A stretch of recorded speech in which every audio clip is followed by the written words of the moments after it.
ఎన్నికల సరళి ఎలా ఉన్నది అనేది ఇప్పటి వరకు లైవ్ లో చూయిస్తూనే ఉన్నాం. జరిగినటువంటి దాడి బీఆర్కే న్యూస్ కెమెరామెన్ మీద, అలాగే రిపోర్టర్ మీద, రాయలసీమ ఇన్ఛార్జ్ గా ఉన్న గోపీనాథ్ మీద కూడా అక్కడ ఉన్నటువంటి కొంతమంది దుండగులు కెమెరా ఇక్కడ ఉండటానికి వీలేదు అని నెట్టేసిన పరిస్థితి.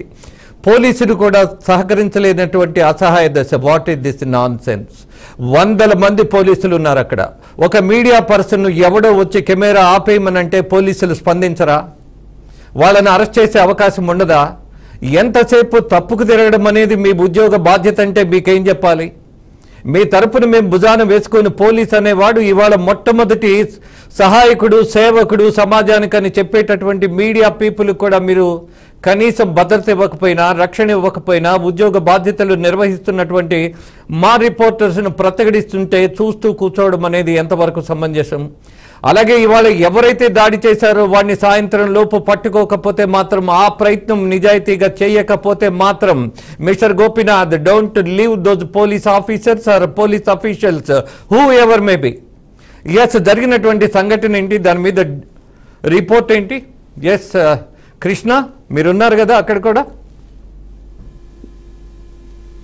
వాస్తవ పరిస్థితులు అయితే ఏదైతే కడప జిల్లాలోని పులివెందుల కావచ్చు, అదే విధంగా ఒంటిమిట మండలంలో పూర్తి స్థాయిలో ఏదైతే ఎంపీటీసీ ఎలక్షన్ సంబంధించి ఏదైతే సజావుగా జరుగుతున్న సమయంలో అయితే ఎవరైతే ఆ టీడీపీకి సంబంధించిన స్టేషన్ ఎవరైతే ఉన్నారో ఒంటిమిట మండలంలోని మండపంపల్లి పరిధిలో ఉన్నటువంటి మన బీఆర్కే న్యూస్ రిపోర్టర్ పైన కూడా, అదే విధంగా మన కెమెరామ్యాన్ పైన కూడా దృష్టిగా ప్రవర్తించడం చాలా దారుణం అనుకోవచ్చు. అయితే మొత్తానికి చూస్తే ఏదేమైనప్పుడు కూడా మీడియా అనేది ఫోర్త్ ఎస్టేట్ గా పిలుస్తారు. కానీ ఈ రోజు చూస్తే బీఆర్కే న్యూస్ పైన దాడికి పాల్పడడం చాలా దారుణం అనుకోవచ్చు. అదేవిధంగా అక్కడ ఉన్నటువంటి పోలీసు వ్యవస్థ యంత్రాంగం ఎవరైతే ఉన్నారో వారి కనీసం చూసినట్లు ఉన్నారు. కానీ కనీసం ఆ గొడవ కానీ ఏదైనా సద్దుమనిగే పరిస్థితి అయితే తీసుకురావాలని పాపన పోలేదని అనుకోవచ్చు. అయితే మొత్తానికి చూస్తే ఏదేమైనా కూడా పూర్తి స్థాయి అయితే ఎలక్షనే ఒకటే ధ్యేయంగా చేస్తున్నారా, లేకపోతే ఇంకోటి ఏదైనా చేస్తున్నారా అన్నట్టుగా వ్యవహరిస్తున్నారు. అయితే మొత్తానికి చూస్తే ఈ రోజు కూటమి ప్రభుత్వం అధికారంలోకి వచ్చిన తర్వాత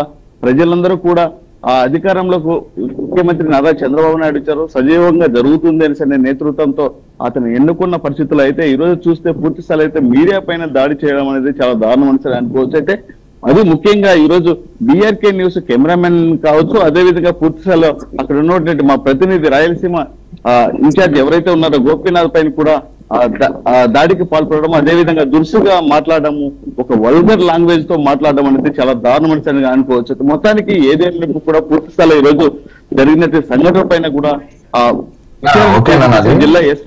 జిల్లా ఎస్పీ గారు కూడా దానిపైన స్పందించి ఈ యొక్క దాడికి చర్యలు తీసుకునే విధంగా చేపట్టాలనే ఉద్దేశంతో అయితే చెప్పడం జరుగుతుంది.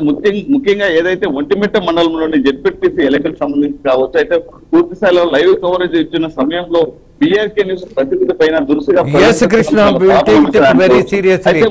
ఒక విషయం, లిజన్ టు మీ, ఒక కంప్లైంట్ ముందు రిజిస్టర్ చేయండి, ఆ తర్వాత మనం ఆలోచిద్దాం. దాంతోపాటు ఉదయం నుంచి జరుగుతున్నటువంటి ఎన్నికల సరళిలో కొంతమంది ఆరోపిస్తున్నారు వేలు పంచారు అక్కడ ఓట్ల కోసం అని. ఇది నిజమా? దీన్ని ఏదైనా మీరు గ్రహించారా, విన్నారా?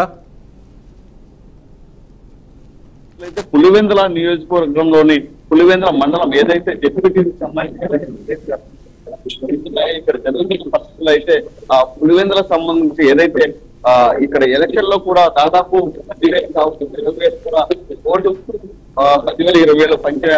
దాటం కూడా ఇక్కడ జరిగిందని అనుకోవచ్చు. అయితే మొత్తానికి చూస్తే ఇక్కడ ప్రజల్లో కూడా అడగంగా ఏదైతే ఆ ఓటుకి పలానా పార్టీ ఇంత ఇచ్చింది, పలానా పార్టీ ఇంత ఇచ్చిందని చెప్తున్నారు. కానీ ఓటు సంబంధించి కానీ ఏదైతే కూటమి ప్రభుత్వం అధికారంలోకి వచ్చిన తర్వాత ఇలాంటిది ఏంటి అని కూడా ఓటర్లు కూడా అనే పరిస్థితి కూడా ఇక్కడికి వస్తుంది. అయితే మొత్తానికి చూస్తే డెమోక్రసీ ఎక్కడికి వెళ్తుందని కూడా అర్థం కాని పరిస్థితిలో ఉన్నామని కూడా పులివెందులో ఉన్నటువంటి ప్రజలు కూడా వాళ్ళు ఆకాంక్షిస్తున్నారు. అయితే మొత్తానికి చూస్తే పూర్తి స్థాయిలో ఈ రోజు బీఆర్కే న్యూస్ రిపోర్టర్ పైన కావచ్చు, కెమెరామెన్ పైన చేసిన దాడి అనేది చాలా దారుణం అని కూడా పూర్తి స్థాయిలో ఈ యొక్క దాడిని కూడా ఖండించడం జరుగుతుంది. ఎస్ కృష్ణ, ఒక విషయం నాకు డైరెక్ట్ గా ఆబ్జెక్టివ్ గా చెప్పండి.